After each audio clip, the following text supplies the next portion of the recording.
Oke, selamat datang. Hari ini kita mau bedah salah satu nasihat keuangan paling abadi dari Benjamin Franklin.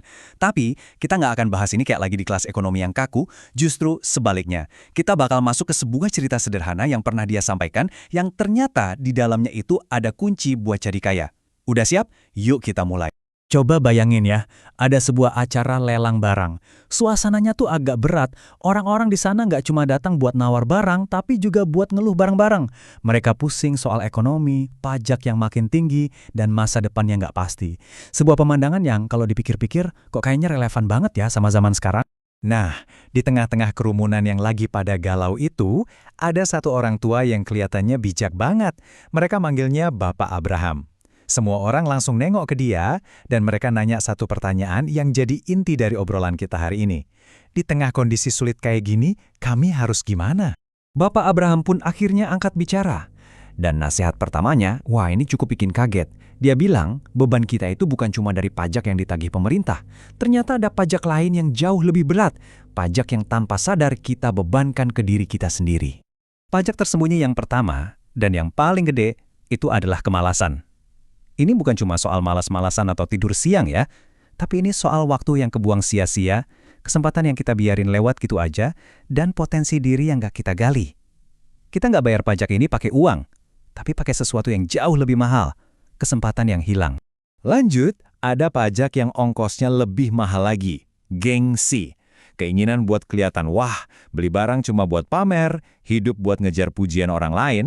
Gengsi ini maksa kita keluarin uang buat hal-hal yang sebenarnya nggak kita butuhin, dan ongkosnya 3 kali lipat lebih nyesek dari kemalasan. Dan ini dia yang paling parah. Pajak yang paling rusak, kata Bapak Abraham, adalah kebodohan. Maksudnya, yaitu keputusan finansial yang gegabah, belanja pas lagi emosi, dan nggak mau belajar dari kesalahan-kesalahan keuangan kita.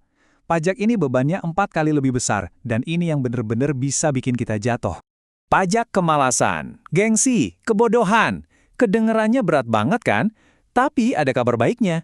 Beda sama pajak dari pemerintah, ketiga pajak ini sepenuhnya ada di tangan kita. Kitalah yang pegang kendali, kita yang nentuin seberapa besar kita mau bayar pajak-pajak itu. Jadi gimana cara ngelawannya? Solusi pertama dari Bapak Abraham adalah kerajinan. Eits, tapi tunggu dulu. Ini maknanya lebih dalam dari sekedar kerja keras dari pagi sampai malam. Nah, yang keren dari konsep kerajinan versi Franklin ini tuh, penekanannya ada di tanggung jawab pribadi. Maksudnya, kita harus proaktif, teliti sama urusan kita sendiri, dan jangan nunggu orang lain buat beresin masalah kita. Intinya sih, kita yang harus jadi kapten di kapal kita sendiri. Analogi ini pas banget sih. Ternyata, nggak ngapa-ngapain itu lebih ngerusak daripada capeknya kerja. Mirip kayak besi yang kalau didiamin bakal berkarat, potensi kita juga bakal tumpul kalau kita cuma diem. Justru dengan terus bergerak, kita jadi makin terasah dan berkilau. Kunci dari kerajinan itu ada di cara kita ngelihat waktu. Coba deh lihat nasihat-nasihat ini. Pesannya cuma satu dan jelas banget. Waktu itu aset paling berharga yang nggak bisa diisi ulang. Setiap detik yang lewat, ya udah, hilang selamanya. Jadi fokus sama hari ini, karena besok itu belum tentu ada. Nasihat ini berlaku buat siapa aja loh. Meskipun kita nggak punya toko beneran, toko di sini tuh bisa apa aja. Pekerjaan kita, keahlian kita, atau tanggung jawab kita. Kalau kita fokus ke situ, kita urusin yang bener, nah nanti toko itu yang bakal ngejaga dan ngehidupin kita. Tapi, kerja keras aja nggak cukup buat bikin kita kaya. Menurut Bapak Abraham, kerja keras itu harus ada pasangannya yang sepadan. Dan pasangannya itu adalah hemat, alias bijak dalam menabung dan membelanjakan uang. Slide ini nunjukin dua sisi koin yang nggak bisa dipisah. Di satu sisi, punya keahlian buat cari duit itu keren banget, itu aset. Tapi, kalau duitnya ngalir keluar sama cepetnya kayak pas masuk, ya aset itu jadi nggak ada artinya. Nah, sisi lainnya, yaitu menyimpan, itu sama pentingnya. Disitulah kita merawat hasil kerja keras kita, biar bisa tumbuh jadi besar.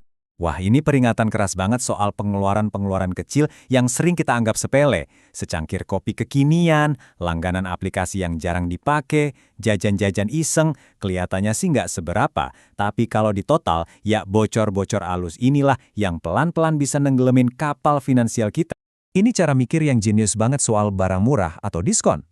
Harga asli sebuah barang itu bukan label harganya, tapi pertanyaan, apa gue benar-benar butuh ini? Kalau jawabannya enggak, maka semurah apapun harganya, itu artinya kita buang-buang uang 100%. Sekarang kita masuk ke peringatan pamungkas dari Bapak Abraham.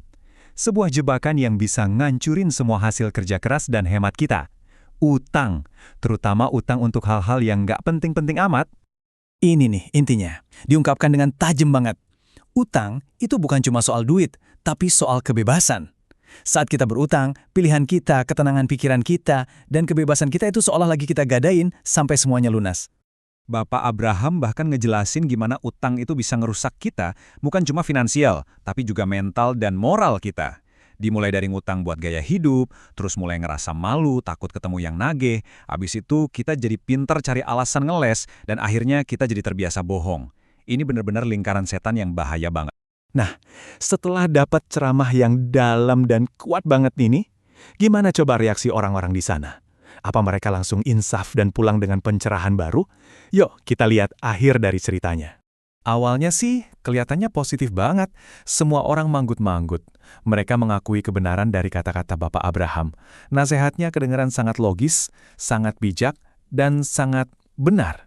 Dan disinilah bagian ironisnya, sekaligus bagian yang paling manusiawinya. Begitu lelang dimulai, semua nasihat bijak tadi kayaknya nguap gitu aja. Mereka langsung melakukan kebalikannya. Belanja gila-gilaan. Ini tuh pengingat yang nyelekit banget ya soal betapa jauhnya jarak antara tahu apa yang benar sama ngelakuin apa yang benar. Tapi Benjamin Franklin, si penjerita, dia ngambil pelajaran yang beda. Dia mutusin buat nahan diri. Ya udahlah pikirnya, pakai jaket lama aja dulu. Jadi pertanyaannya sekarang buat kita semua. Setelah dengerin semua ini, kita mau jadi kayak kerumunan di lelang itu atau kayak Franklin? Pilihan apa yang bakal Anda ambil mulai hari ini?